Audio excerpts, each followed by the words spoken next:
লালমনিরহাটের হাতিবান্ধায় pickup van থামিয়ে ৫৩ বস্তা সার লুট করার অভিযোগ উঠেছে ছাত্রদল নেতা রাশেদুল ইসলাম সবুজ ও শফিকুল ইসলাম সবুজের বিরুদ্ধে। এ ঘটনায় হাতিবান্ধা থানায় একটি মামলা দায়েরের প্রস্তুতি চলছে। মঙ্গলবার ভোরে উপজেলার বড়খাতা এলাকায় অভিযান চালিয়ে ৪৭ বস্তা সার উদ্ধার করেছে পুলিশ। এর আগে সোমবার রাতে উপজেলার বড়খাতা ইউনিয়নের দোয়ানি মোড় এলাকায় এই লুটের ঘটনাটি ঘটেছে। অভিযুক্তরা হলেন উপজেলার ফকিরপাড়া ইউনিয়ন ছাত্রদলের সাধারণ সম্পাদক ও রমণীগঞ্জ এলাকার আবু তালেবের ছেলে রাশেদুল ইসলাম সবুজ ও একই এলাকার পশ্চিম ষাটডুবি গ্রামের আলিবর আলীর ছেলে এবং ছাত্রদল কর্মী শরীফুল ইসলাম সবুজ। জানা গেছে, পাশের পাটগ্রাম উপজেলার থানাপাড়া এলাকায় আশরাফুল ইসলাম কালীগঞ্জ উপজেলার চাপারহাট এলাকার শাহজাহান নামে এক সার ব্যবসায়ীর কাছে অবৈধভাবে ৮০ বস্তা বিভিন্ন সার বিক্রি করেন।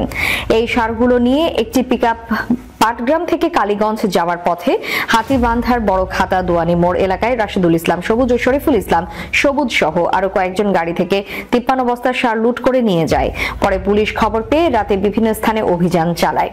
সেই অভিযানে রাশেদুল ইসলাম সবুজের বাড়ি থেকে ১১ বস্তা ও তাঁর দেওয়া তথ্য মতে আরো ৩৬ বস্তা সহ মোট ৪৭ বস্তা সার উদ্ধার করে পুলিশ। এই বিষয়ে হাতিবান্ধা উপজেলা ছাত্রদলের আহ্বায়ক রুবেল ইসলাম বলেন, বিষয়টি আমার জানা নেই।